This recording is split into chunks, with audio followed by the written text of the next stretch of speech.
Hey guys, I'm P-Freak. Welcome to Frogger's Adventures, Temple of the Frog, a Game Boy Advance game of the Frogger franchise that I once again played as a kid. At this point, I'm just going to be known as the guy who plays Frogger games just out of nowhere. I know last time I said that we'd be doing something, I think I said we'd do something new but familiar or something like that. This isn't exactly what I had in mind, but I remembered that I've been wanting to play this game on video for a while now, so I just replayed in general. I played this game a lot as a kid. It's a really short game, really short Frogger game. It's technically my sister's, but you know, we're just gonna expedite that from the expedition logs. That's not what expedite means. I don't know what the hell I was saying. Anyways, we start off by making a profile. We are gonna go with F is the other way. F. It's a fun game. It's a basic platformer, and once again, it's really short. So if you're looking for a short little fun game, then here you go. We're going to start off in the Goblin Caverns. Hi Frogger, it's your old pal Lumpy the Toad. I called you here today because I have been asked to give you a message from the Elder Council. The Elder Council has a message for me? What is it, Lumpy? It's bad news, Frogger. Our home, Firefly Swamp, is dying because Mr. D has stolen all of the elements that keep the swamp alive. He has spread them over 4 dangerous regions, and he is hiding it in our sacred Temple of the Frog. The Elder Council would like you to collect the elements and get rid of Mr. D. You are the only hope for Firefly Swamp. Cool! I've always wanted to see what's outside the swamp. Don't worry, I'll collect all the elements and get rid of that darn Mr. D. He doesn't know who he's messing with. Be careful, your quest will be not as easy as you think. You'll start out at the Goblin Caverns to recover the fire element. You will need to collect 3 fire icons to gain access to the second area. Once you're in the second area, you will need to collect 5 fire icons to gain access to the King Itchneck's throne. He possesses the fire element, and you will need to defeat him to retrieve it. So you need to collect 3 fire icons in the first area and 5 fire icons in the second area of every region. Got it. I'm on my way. Remember that Mr. D has placed a ton of enemies and obstacles to block your path, so you will need to think fast and be quick on your feet. Good luck. So, if anyone's actually keeping up the Frogger continuity, especially with the last game that I played, yeah, there's not much continuity between any of these games. They're just kind of games. So, it's kind of like Mario, except there's maybe a small bit of continuity in Mario, occasionally. I don't know. Welcome to Frogger's Adventures, Temple of the Frog. Each stage in the game will have icons like this that represent the element you are trying to collect. Your main objective is to collect 3 icons in the first stage and 5 icons in the second stage of every world. Good luck! Also, sorry if I seem a little hesitant while reading it. It's kind of an awkward sort of way they display the text. Press the B button to grab butterflies with your tongue and earn an extra life. You can also step over them. They forgot to mention that, especially since later on we will not be able to actually have access to our tongue for a short bit. But anyways, this is the Goblin Caverns. Another thing that they'll show you later on, you can actually press the A button to actually hop over 2 spaces instead of just hopping over 1. Collect as many coins as you can, because you will need 50 coins to enter the final world, Temple of the Frog. So it says collect as many coins as you can, and I think you actually need more than 50, so I just collect all the coins anyways. This is kind of your 100% thing, I guess. There isn't really much of a 100% category in here, besides collecting all the coins, so... The only other objective is the elemental icons. So, yeah, it's pretty simple. Press the A button to jump and glide over gaps in certain enemies. You can also reach elevated steps using the jump and glide. Now here's the thing, I always thought this was a cliff. Considering that the Game Boy is just all flat and whatever, I thought this was them trying to make a cliff or whatever. No, it's a pit. I don't know what my brain was thinking of, but no, it's a pit. Now here's the troublesome part. This one's actually kind of difficult to get through. You basically gotta be super patient, wait for the guy in the middle to fly through, and then you go up through the middle trying to avoid him. This game's not the hardest, except there's one part that later on in the game that is actually quite difficult, because it's RNG based, and we know how we love RNG based games. Oh, except there's also another part within the exact same area that's also extremely difficult, and not because RNG. Use either the L or R buttons to rotate Frogger left or right. Give it a try. Yeah, just like in the rescue, you can use the left and right bumper in order to actually change your position without actually moving that position.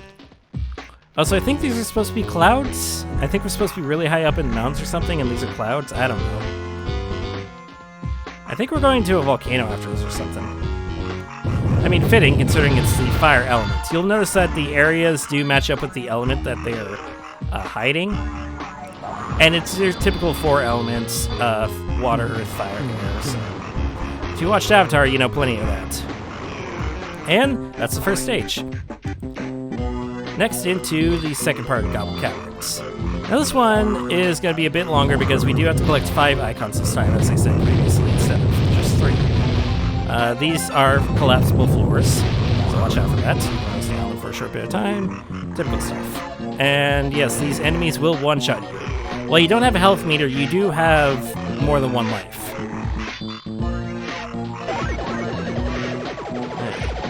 Now, to be fair, you also didn't have a health meter in the rescue. Or most Frogger games, you don't have a health meter, actually, now that I think about it. Or at least the ones I played, I guess. There's one game that comes to mind that does have a health meter. But I never finished that game because there was one part that I just got completely stuck on. It was actually a really good game otherwise. Or at least when I experienced it. I did rewatch some of the cutscenes of recently. Oh man, it does not age well. Yeah. I do wish Frogger popped off a bit more as a franchise, but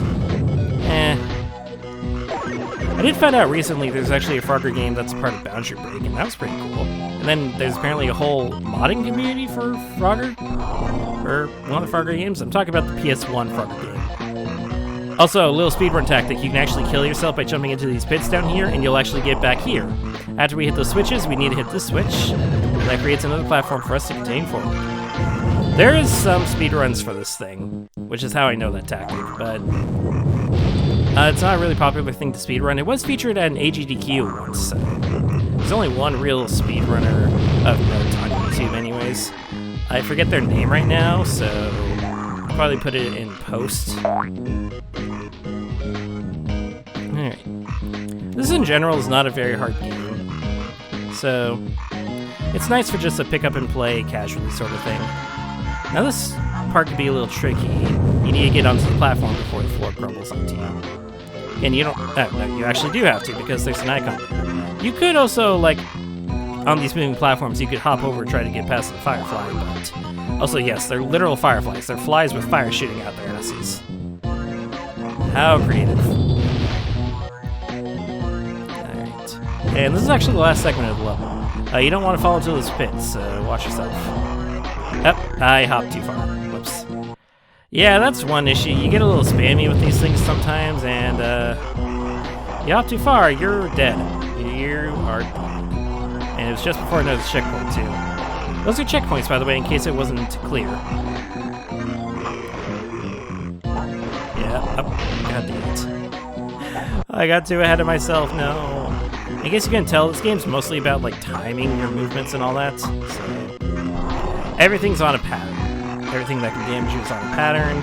Figure out what the pattern is and move around it. Alright, and that was this area. Oh, I probably also should have mentioned, this game has some really, really great music. If you don't want to play the game, but still, I'd recommend you at least listen to the soundtrack. Especially for the music of the title screen and the first level, I love the music. You may have gotten past my goblin guards, but you will not defeat me. You won't last long against my fire wand. Yeah, about that fire wand, we actually need that back. So, the Goblin King, or whatever the hell his name is, he basically just spews fire at you constantly. You can tell where the fire is coming by the little sprites that appear. And you also need to watch out for the spikes that are in here. Your basic goal is to go to all these corners, but you need to go with them in a certain order.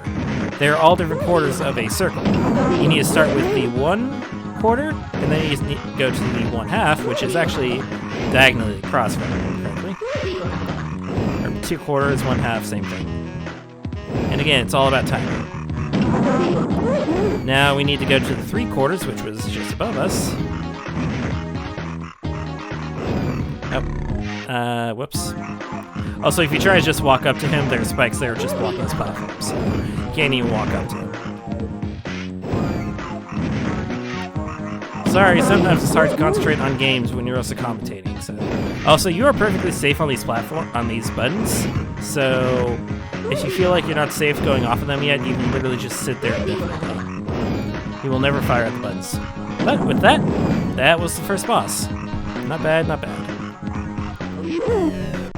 Goblin Caverns cleared.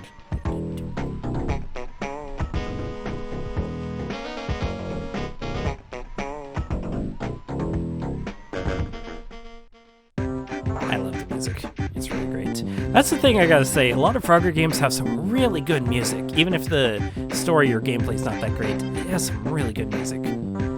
Hi, I'm Zippy, the fastest turtle around. How fitting. Looks like the Jew took care of that crazy king Itchneck and retrieved the fire element. Congratulations!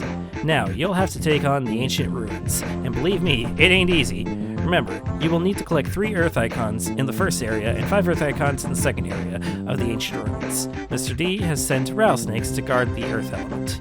You will need to use a little cunning and quickness to defeat him.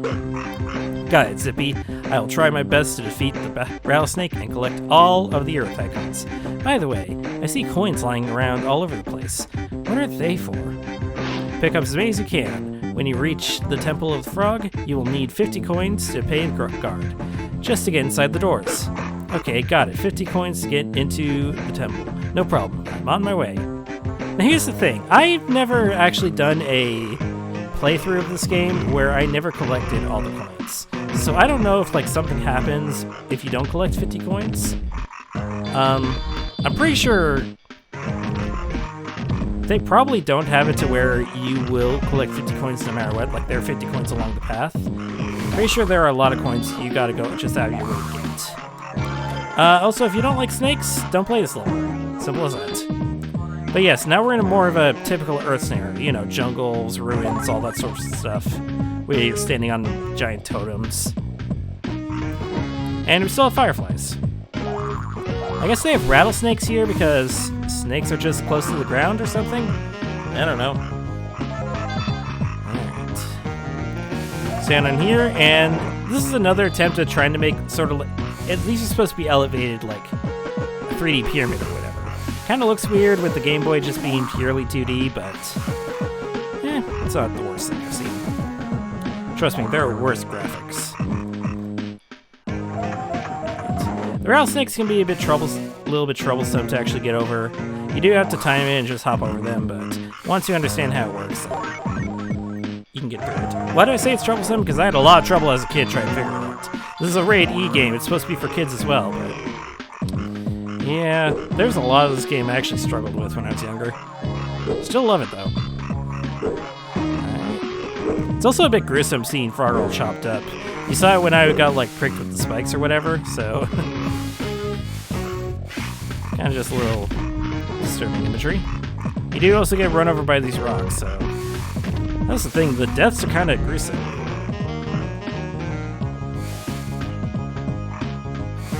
I think you can time it to where you can actually just hop over to the next platform if you time it correctly, but we are not going to test fate today. Going over here is not required, it's just to get an extra life, so. And we're already 5 coins away from paying the fee, so that's neat. Again, I'm going to try to go for like a 100% sort of thing. It's just force of habit at this point. Now this area, I had a lot of troubles with this area. I didn't understand what you're supposed to do is that you're supposed to weave between the 2 platform areas because you have these cannonballs being fired at you, and you'll notice that there are 2 spots where the cannonballs are not being fired. But the platforms for these 2 spots go away from the direction you want to and towards the spikes. So, yeah, it's a little bit of timing again. In fact, I'm so out of practice, I think I might just need a minute to actually get the timing correct myself. Okay. You can't hop over them, that's good to know. I kinda just did that on a... God dang it. It's a miracle I'm the rank I am in League with this bad of reaction time. There we go. Okay, that wasn't too hard. And with that, level cleared. Alright, level 2 of the ancient ruins. Basically just a bunch of conveyor belts and stuff. There's another part that's actually rather tricky that's coming up here. And that's not it. That's just me over-pressing my inputs again, trying to get through this game. I don't know, would you call this a platformer game? Yeah, kind of, not. I called it a platform at the beginning, but it's more just like its own little adventure. So you're not really platforming. I mean, you are hopping across gaps and stuff, but I don't know. Alright, this little area. Can't go anywhere up north, we have to go south, and what's that rumbling? Well, in case you can't hear, there is water coming for us. So yeah, this whole place is gonna flood if we don't get through here. And of course, my completionist ass wants to collect every coin, so even though we have enough coins to get inside the building. So that's great. Alright. Another Earth icon. Just 2 more to go. And another feature of this area that's actually going to be stable is more collapsible floors. And apparently fireflies going in the spots where the collapsible floors are. And I thought we were done with goblins. Shouldn't there be, like, more enemies? Really? Shouldn't there be, like, different variety of enemies? Oh god, it's another one of these. I completely forgot it was another one of these areas. I didn't think we'd get there so quickly. I knew there was a second one coming, I just didn't realize it was so soon. Okay. And yeah, that was the whole second level. It's a pretty short level. Just kind of stressful. Mr. D has asked me to protect the Earth element. This is where your quest comes to an end. Ah yes, a snake boss. Awesome.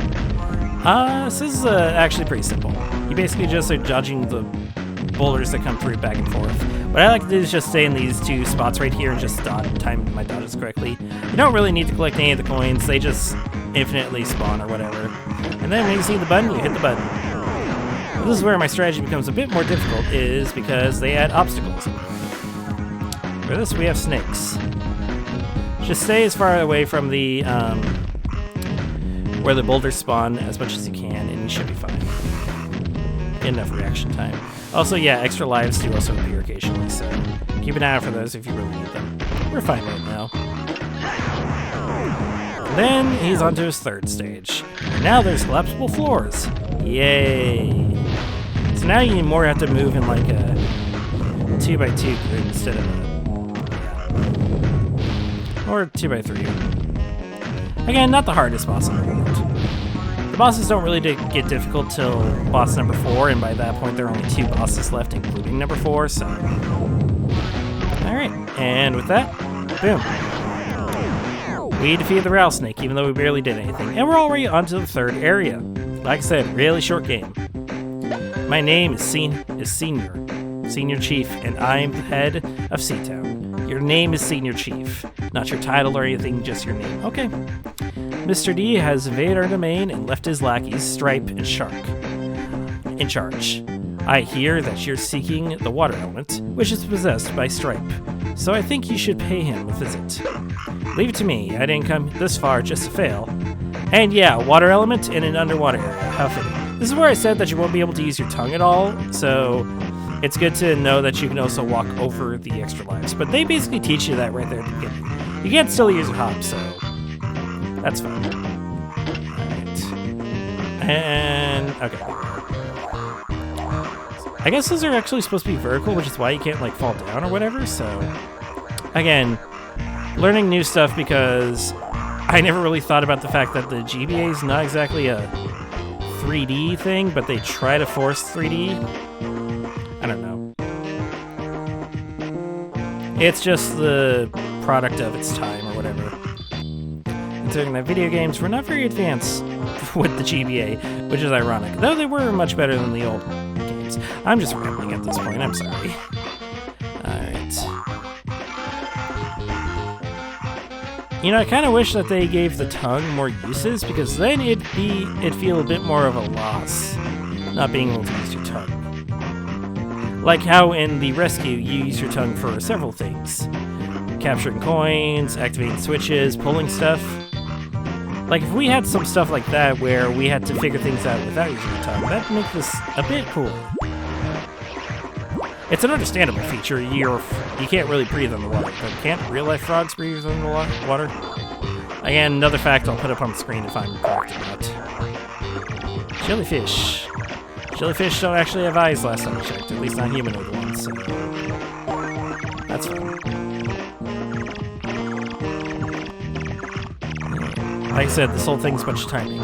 And yes, we get a bunch of sharks with some jaw themes next to them. Because let's be honest, what noise do sharks actually make? Up here is just a whole bunch more coins. And we can actually go in between these two sharks here and get this extra life. It's only when they go horizontal that they are only in 2 lanes. Alright, let's hop on this. And we have a crab coaster. God, I do not like roller coasters, not at all. Alright. Also, yes, these guys will kill you. They're like eels, I think. You know, like how eels like to just pop out of their holes with that weird face. Thankfully, the crab coaster does loop around. I think there's actually 2 crab coasters. But anyways, just watch yourself for the eels popping out of the holes. Alright. Grab it? Yeah. Well, we grabbed it, so there's that. So with that, that's the end of the first stage of, what else? Underwater Town or something like that?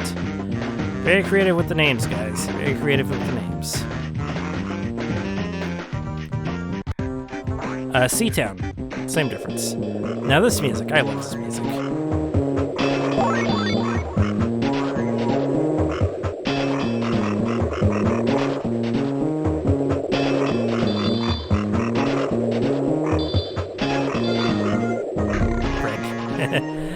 I love the more sinister tones of the song, while at the same time still having its upbeat, funky rhythm that the rest of the songs have. It's really nice. It's probably, next to the first song, the song from the first level, it's actually probably my favorite. I definitely have to say the first level song is probably my favorite, though. It's definitely the most iconic. Oh yes, and here we have to actually get on these mucus bubbles or something? I don't know.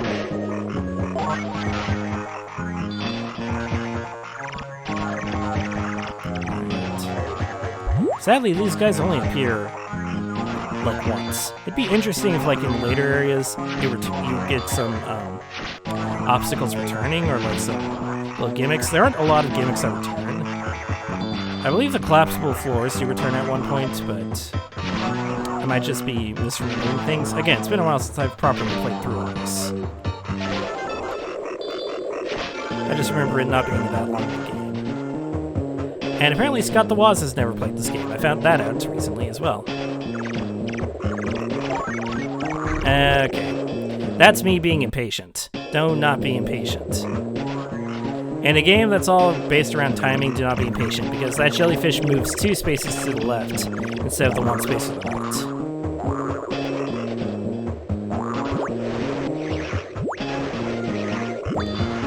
And we get the weirdest thing of this whole place. There's a freaking squid.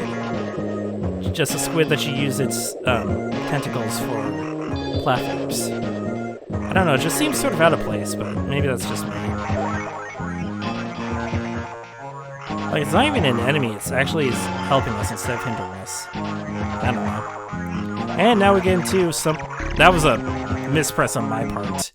I'm playing this on an emulator, actually, because I do not have any way to legitimately record my Game Boy, or Game Boy games, unfortunately, and I'm using an Xbox controller, so it's like, oh jeez.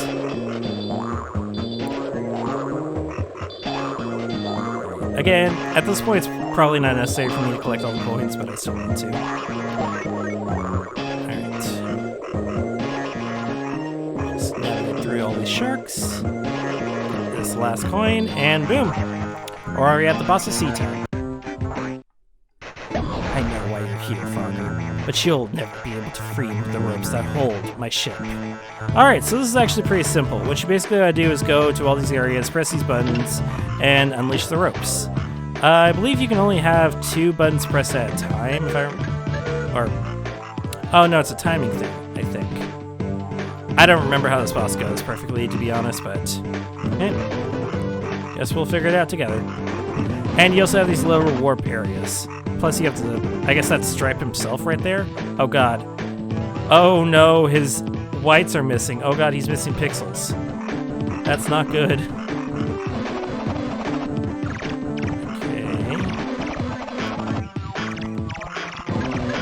Okay, so it's a timing thing. And I swear there used to be a little trick with the... Yeah, I think if you just constantly go back to the same whirlpool, you'll cycle through the same 3 areas. Yeah, you'll cycle through the same 3 areas. So. It's good to note. Let's see if we can do this in time. Huh. Okay. Well, again, there's no real threat with this area. It's just... big timing stuff. There we go, we got one of the ropes done. Now let's get the other rope. Again, the only real threat is just Stripe accidentally hitting you when you're going to press the buttons. That's the... oh, really? Ah, that's the way we're supposed to do it. I see. Okay, now we just gotta figure out the vertical stuff. Okay, well that takes me over there. That'll take me back here.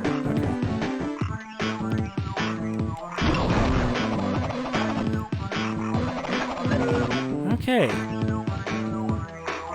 Oh, this is going smashingly.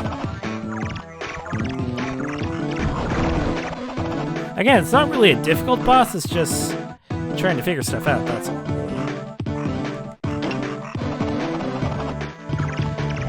Oh, there I am. I was so confused, like, where the hell am I? Okay. Suffice to say, I'm a little confused.